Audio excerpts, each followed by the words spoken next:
सबसे पहले कालाजार होता क्या है? कालाजार नियंत्रण कार्यक्रम पढ़ने से पहले हम पता करेंगे कि होता क्या है। कालाजार काला आजार, इसको हम विसरल लिशमैनियासिस भी बोलते हैं। ठीक है, ये एक बेहद संक्रामक रोग होता है और काला आजार का प्रकोप मुख्य रूप से इंडिया में कौन कौन से स्टेट्स में देखने को मिलता है? बिहार, पश्चिम बंगाल, झारखंड और उसके आसपास के क्षेत्रों में देखने को मिलता है। ठीक है, और ये होता किस वजह से है और किस इसका जो पॉजिटिव ऑर्गेनिज्म है क्या है वो? तो काला आजार मुख्य रूप से एक जो सैंड फ्लाइज करके मक्खी होती है, सैंड फ्लाई, तो फ्लैबॉटमिन सैंड फ्लाई प्रजाति की मक्खी के काटने से होता है। ठीक है, बोलचाल की भाषा में इस मक्खी को बड़ मक्खी या रेत मक्खी भी बोला जाता है। ठीक है, सैंड मतलब रेत, फ्लाई मतलब मक्खी, तो सैंड फ्लाई या रेत मक्खी भी इसे बोलते हैं। काला आजार छूत की एक विशेष प्रकार की बीमारी है और मादा मक्खी इस रोग से ग्रसित व्यक्ति को काटकर वहां से कीटाणुओं को लेकर दूसरे व्यक्ति में इस बीमारी को फैलाती है। ये मक्खी का ये मक्खी आकार में बहुत छोटी होती है।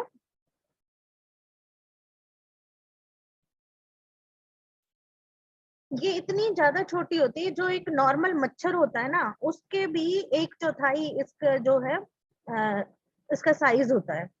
तो ये जो है आकार में बहुत ज्यादा ही छोटी होती है।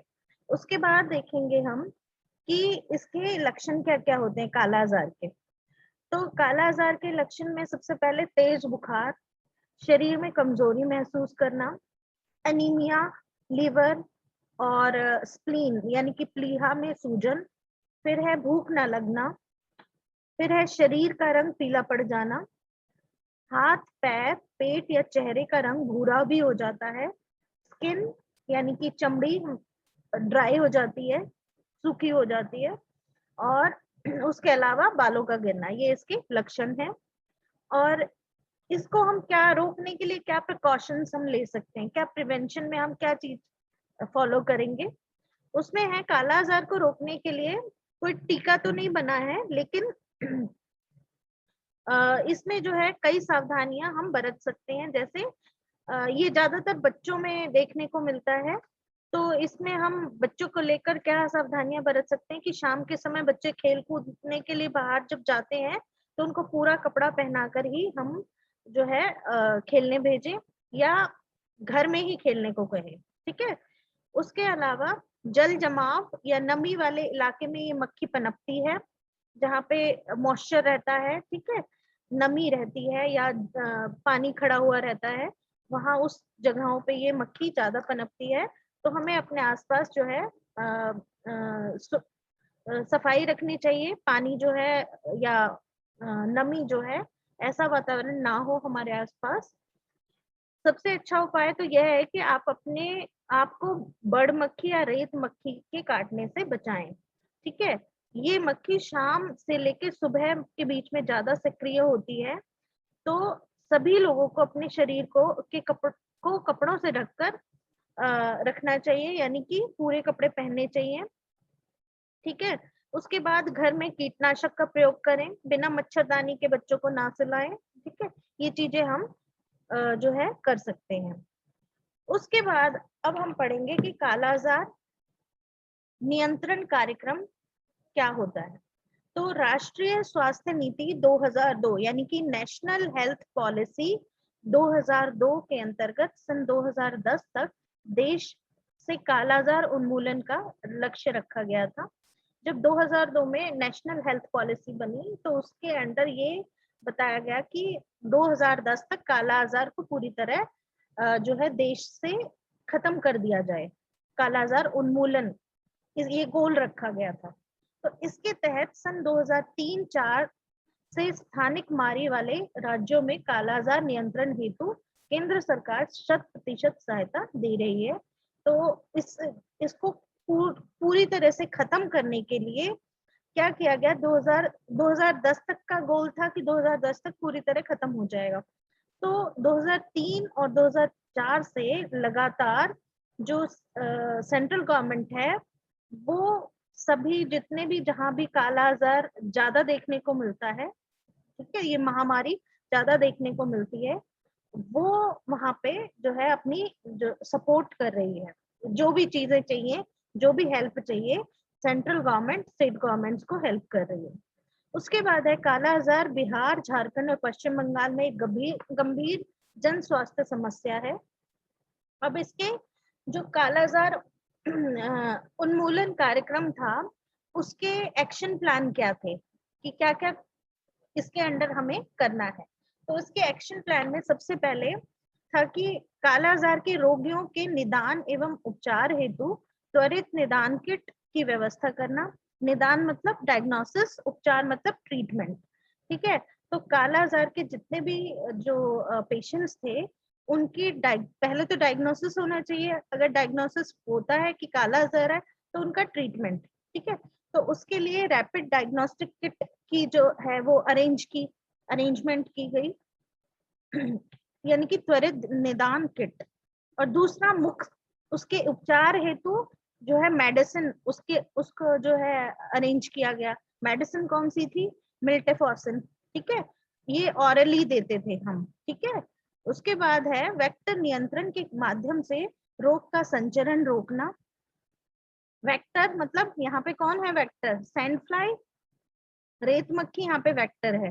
तो उसको कंट्रोल कर लेंगे तो काला आजार भी कंट्रोल हो जाएगा, ठीक है। तो इस रोग को इधर से उधर फैलने, एक व्यक्ति से दूसरे व्यक्ति में फैलने के लिए, रोकने के लिए हमें वेक्टर पर कंट्रोल करना जरूरी था, यानी कि जो मादा मक्खी थी, सैंड फ्लाई थी, उस पे हमें कंट्रोल करना जरूरी था। अब वो हम विभिन्न तरीकों से कर सकते हैं, ठीक है। उसके बाद है कि आसपास पानी इकट्ठा ना होने दें, ठीक है, और नमी ना रहे, साफ सफाई बनी रहे, ठीक है। और उसके बाद जो लार्वा है उसके, उसी को ही हम खत्म कर दें, मक्खी के, ठीक है। तो ये चीजें थी, हम ये उपाय कर सकते हैं इसके लिए, इसको कंट्रोल करने के लिए। उसके बाद है सैंड फ्लाई के प्रजनन स्थलों को बंद रखना। जो जहाँ पे प्रजनन, जहाँ पे रिप्रोडक्शन होता है सैंड फ्लाई का, यानी कि रेत मक्खी का, उन जगहों को ही हम बंद कर दें, ठीक है। जैसे कहीं जो है पानी इकट्ठा भरा हुआ है, साफ पानी, वहां पे ये मादा मक्खी जो है प्रजनन करती है, तो वहां पे हम उस पानी को सुखा के या फिर मिट्टी डाल के, कैसे भी है, गड्ढे हैं अगर, ठीक है, तो उस चीज को ही खत्म कर देंगे जहाँ पे वो प्रजनन करती हैं, तो आगे ये जो है बढ़ेंगी नहीं। उसके बाद है जनता के व्यवहार पर प्रभाव डालने हेतु संचार के साधनों का प्रयोग। मतलब जैसे लोगों का जो है बिहेवियर या लोगों की प्रैक्टिस को चेंज कराने के लिए हम उनको नॉलेज प्रोवाइड करेंगे, हेल्थ एजुकेशन देंगे, ठीक है, अलग अलग तरीकों से, टीवी के थ्रू, रेडियो के थ्रू, या आजकल सोशल मीडिया के थ्रू। अभी तो कहीं बहुत कम देखने को मिलते हैं कोई के दुख के केस, ठीक है। उसके बाद है न्यूज़पेपर्स के थ्रू, ठीक है। तो अलग अलग जो संचार के साधन होते हैं, कम्युनिकेशन जो टेक्निक्स होती हैं, उनके थ्रू हम जो है ये जनता को के व्यवहार को चेंज करेंगे कि भाई वो प्रिकॉशंस लें, वो प्रिवेंशन जो जितनी भी दी गई है वो लें, ठीक है, ताकि ये रोग है इसको हम कंट्रोल कर सके। उसके बाद है अंतर क्षेत्रीय जान पहचान, यानी कि इंटर सेक्शनल कन्वर्जेंस। जो अलग अलग, जैसे हेल्थ डिपार्टमेंट है, खाली हेल्थ डिपार्टमेंट अगर ये कोई रोग की रोकथाम करने में लगे तो क्या वो सक्षम है?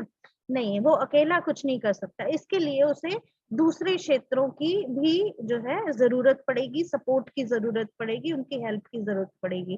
फॉर एग्जाम्पल पीडब्ल्यूडी, यानी कि पब्लिक वर्क्स डिपार्टमेंट जो होता है, वो साफ सफाई का काम देखते हैं, पानी कहीं भर गया है या फिर स्प्रे करना है, ठीक है, ये सारे जो है पब्लिक वर्क्स डिपार्टमेंट वाले जो लोग हैं वो करते हैं। तो हमें उनके साथ जान पहचान बनानी पड़ेगी, हमें हमें साफ सफाई के लिए सफाई कर्मचारियों से जान पहचान करनी पड़ेगी। तो ये सारी चीजें हैं जो हम अंतर क्षेत्रीय जान पहचान के थ्रू हम इसको कंट्रोल कर सकते हैं। तो एक दूसरे के साथ मिलकर ही ये काम किया जा सकता है। उसके बाद है काला आजार नियंत्रण हेतु क्षमता निर्माण, मतलब कैपेसिटी बिल्डिंग। जो हेल्थ सेक्टर की जितनी भी कैपेसिटी है उसको हमने अच्छे से जो है बनाना है। मतलब जैसे इसमें आ गए हमारे मैन, मनी और मटेरियल, ठीक है, जो हमारे रिसोर्सेज हैं, ठीक है। जैसे मैन मतलब जो हेल्थ केयर सेक्टर में जितने भी एम्प्लॉयज हैं, ठीक है। उसके बाद मनी, जो भी इस कालाजार नियंत्रण कार्यक्रम में जितना भी पैसा लगना है, जहां जहां भी जो भी चीजों की जरूरत है, चाहे वो डायग्नोसिस के लिए, चाहे वो ट्रीटमेंट के लिए, चाहे वो रोकथाम के लिए, ठीक है। तो उसमें जितना भी पैसा लगना है वो हमारे पास जरूरत के मुताबिक हो। और तीसरा मटेरियल, यानी कि जिन जिन चीजों की जरूरत है, जैसे कि रैपिड डायग्नोस्टिक किट हो गई, दवाइयां हो गई, ठीक है, जो जिन जिन चीजों की जरूरत है हमें उनको जो है उनको उपलब्ध कराना है। उसके बाद है कार्यक्रम की मॉनिटरिंग, सुपरविजन एवं मूल्यांकन। हमें जो है काला आजार जो नियंत्रण कार्यक्रम है, इसको हमें टाइम टू टाइम मॉनिटर करना है, सुपरवाइज करना है। जहाँ पे हम अपने से जूनियर लोगों को सुपरविजन की जरूरत है, उनका सुपरविजन करना है। और मूल्यांकन मतलब इवेल्युएशन करना है कि कहाँ कमी रह गई, किस वजह से जो है हम रोगियों की संख्या बढ़ रही है या घट रही है, कुछ भी हो सकता है इवेल्युएशन में, ठीक है। या तो हमारा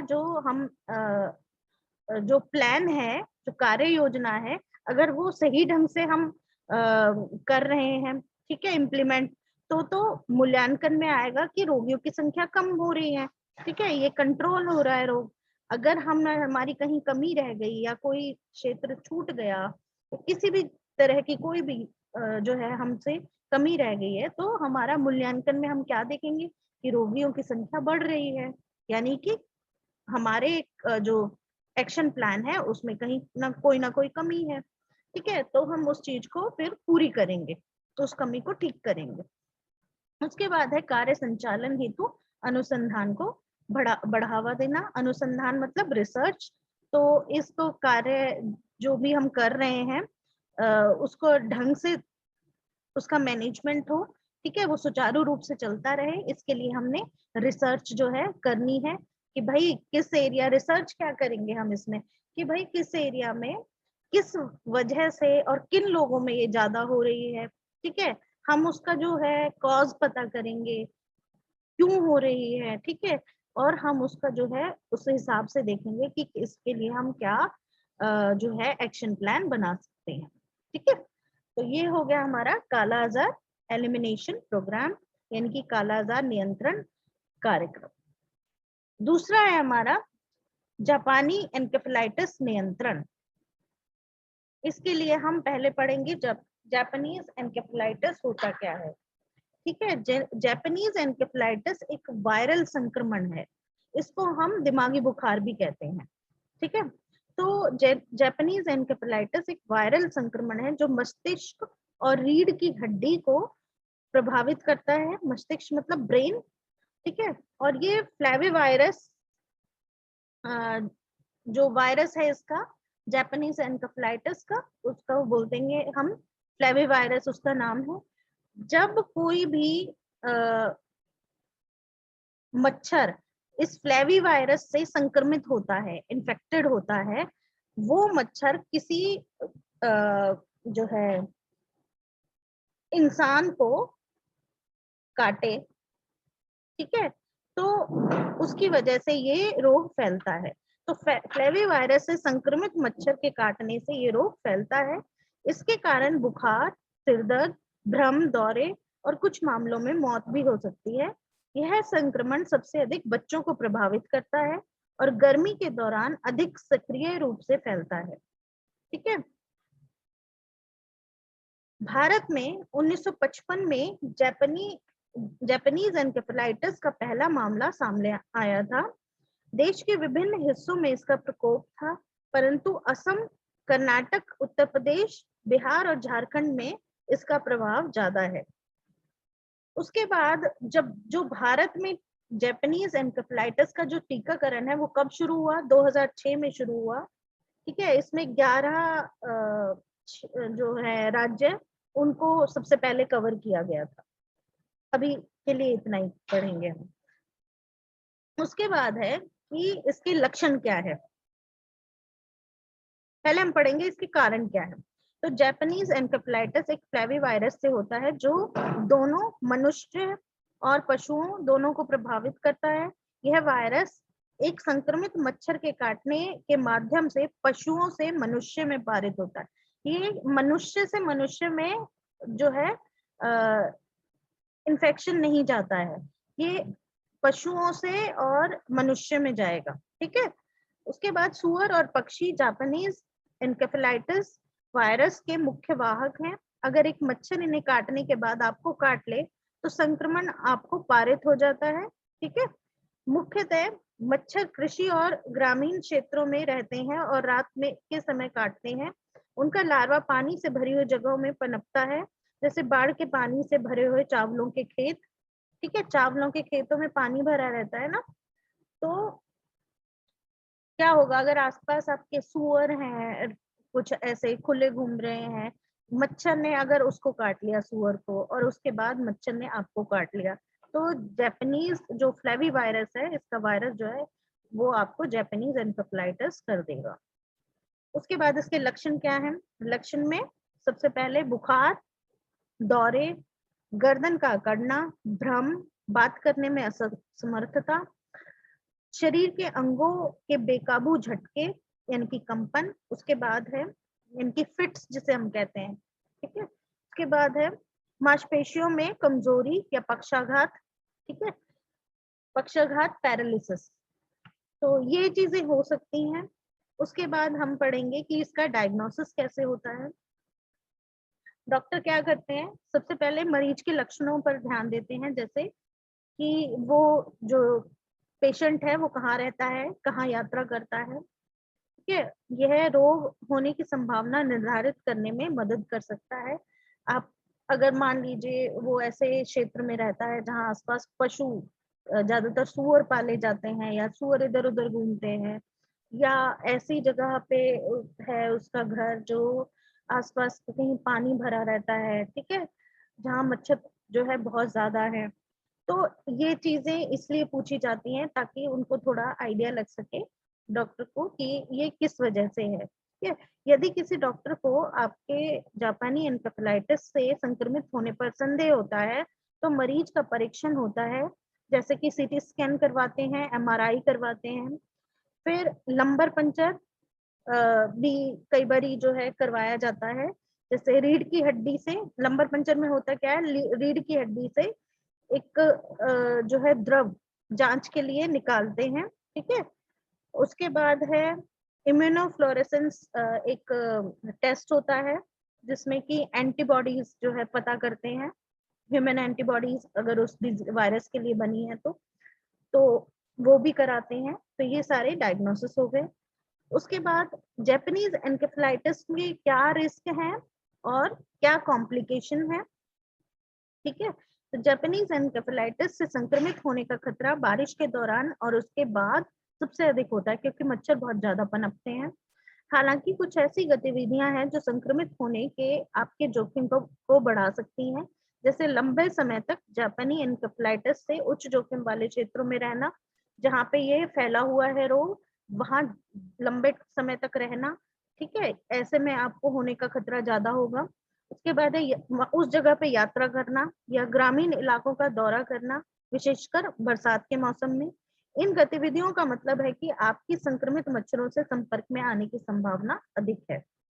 जापानीज एनकेफेलाइटिस की क्या जटिलताएं हैं कि ये आगे क्या हो सकता है, अगर मान लीजिए आपको जापानीज एनकेफेलाइटिस हो गया, उसके बाद आपको क्या क्या जो है और रोग हो सकते हैं, इसकी और क्या कंसिक्वेंसेस हो सकते हैं। तीव्र मस्तिष्क शोध यानी कि एनकेफेलाइटिस। ठीक है, उसके बाद है पक्षाघात यानी कि पैरालिसिस, दौरे आना, कोमा में जाना और मौत भी हो सकती है। ठीक है, अब हम इसके बचाव के लिए क्या कर सकते हैं। सबसे पहले तो मच्छर के काटने से बचें, कीट निवारक क्रीम का प्रयोग करें, ओडोमॉस वगैरह जो आती हैं, ठीक है। मच्छर काटने को कम करने के लिए उचित और ढके हुए वस्त्र पहने। सबसे ज्यादा मच्छर के काटने की संभावना वाले समय में बाहर जाने से बचें। शाम के टाइम जो है बाहर ना जाएं, उस टाइम मच्छर ज्यादा होते हैं। उसके बाद जापानीज एनकेफेलाइटिस के लिए वैक्सीन जो है वो ले सकते हैं। तो अब हम देखेंगे कि जापानीज एनकेफेलाइटिस कंट्रोल प्रोग्राम क्या है, ठीक है, कब शुरू हुआ। तो इस रोग की मृत्यु दर बहुत अधिक है, जो बच जाते हैं उन्हें कई जटिलताओं का सामना करना पड़ता है। और जापानीज एनकेफेलाइटिस रोग उन क्षेत्रों में अधिक पाया जाता है जहां पर पशुओं और मनुष्यों में परस्पर संबंध या अन्य क्रियाएं अत्यधिक होती हैं, ठीक है। सुअर से रिलेटेड कोई काम है उनका, ठीक है, सुअरों से रिलेटेड, ठीक है, या फिर वहां आसपास के इलाके में सुअर ज्यादा है, ठीक है, तो ऐसा कुछ होता है तो वहां पे संभावना बढ़ जाती है ये रोग होने की। मनुष्य इसका डेड एंड होस्ट होता है, मतलब संक्रमित व्यक्ति जो है किसी दूसरे व्यक्ति को ये रोग नहीं दे सकता। इंसानों से इंसानों में संक्रमण नहीं फैलता है, ये पशुओं से और मच्छरों के द्वारा जो है इंसानों में फैलता है। इस रोग का विशेष उपचार नहीं है। मृत्यु एवं जटिलताओं को कम करने के लिए रोगी का शीघ्र उपचार करना शामिल है। दिमागी बुखार हो जाता है, दिमाग चढ़ जाता है, तो इसको जो है शीघ्र अतिशीघ्र इसका उपचार होना आवश्यक है। उसके बाद है जापानीज एनकेफेलाइटिस के निवारण एवं नियंत्रण की कार्य योजना, जो एक्शन प्लान बनाए गए थे, इसको प्रिवेंट करने के लिए और कंट्रोल करने के लिए क्या क्या थे। सबसे पहले तो शीघ्र निदान यानी कि अर्ली डायग्नोसिस, ठीक है, जल्दी से जल्दी जो है उसका डायग्नोसिस होना चाहिए, और उचित रोगी उपचार। उसके बाद उसका जो है जो भी ट्रीटमेंट होता है वो जल्दी से जल्दी दें। उसके बाद है तृतीयक स्वास्थ्य देखभाल यानी कि टर्शरी हेल्थ केयर संस्थानों में निगरानी को मजबूती प्रदान करना, ठीक है। टर्शरी हेल्थ केयर मैंने उस दिन भी डिस्कस किया था, क्या होते हैं, जो टीचिंग हॉस्पिटल्स होते हैं या मल्टी स्पेशलिटी हॉस्पिटल्स होते हैं, वो हमारे टर्शरी हेल्थ केयर होते हैं। तो वहां पे जो है उन संस्थानों में इनकी जो है सर्वेलेंस की जानी चाहिए, ठीक है। इसके लिए हम उनको स्ट्रेंथन करेंगे कि जो है अगर जापानीज एनकेफेलाइटिस से रिलेटेड कोई भी पेशेंट आते हैं तो उनको प्रॉपर जो है ट्रीटमेंट वहां पे दिया जाए। उसके बाद है वेक्टर नियंत्रण और लार्वा विरोधी उपाय एवं मच्छरदानियों का प्रयोग। वेक्टर यहाँ पे मच्छर है, ठीक है, तो मच्छरों का हम नियंत्रण करेंगे। उनका लार्वा विरोधी उपाय मैंने बहुत बार बताया आपको, जब भी जो मच्छर से रिलेटेड जो भी रोग होते हैं, जब भी इस बारे में बात हुई है तो मैंने हर बार आपको बताया कि लार्वा विरोधी जो भी टेक्निक्स हैं, जो भी उपाय हैं, हम वो करेंगे। जैसे फिश आती है, वो लार्वास को खा जाती है, तो हम उसका यूज कर सकते हैं या फिर स्प्रे कर सकते हैं, ठीक है। बहुत सारी ऐसी चीजें हैं जो हम कर सकते हैं। उसके बाद मच्छरदानियों का उपयोग हम कर सकते हैं ताकि मच्छर काटने से हम बच सकें। रोग निवारण, रोग निवारण तथा उपचार हेतु क्षमता निर्माण, जो जो जापानीज एनकेफेलाइटिस है, ठीक है, इसको खत्म करने के लिए, ट्रीटमेंट के लिए जो भी चीजें हमें चाहिए, ठीक है, हम उनमें कैपेबल हों हम, ठीक है। जैसे वही फिर से कि हमारे पास प्रॉपर डॉक्टर और हेल्थ केयर प्रोफेशनल्स होने चाहिए ताकि जो है पेशेंट्स को जो है ट्रीट कर सके, उनकी केयर कर सके। उसके बाद हमारे पास इनफ मनी होना चाहिए कि हम इसमें इन्वेस्ट कर सकें जो भी चीजें हमें चाहिए। उसके बाद मटेरियल, जो भी इक्विपमेंट्स, जो भी जो मटेरियल्स हैं हमें जो इसके लिए चाहिए, दवाइयाँ जो भी हैं या टीकाकरण के लिए जो भी हमें चीजें चाहिए, तो उसमें हम जो है उसको उपलब्ध करा सकें। उसके बाद है प्रभावित क्षेत्रों में बीमारी नियंत्रण उपाय।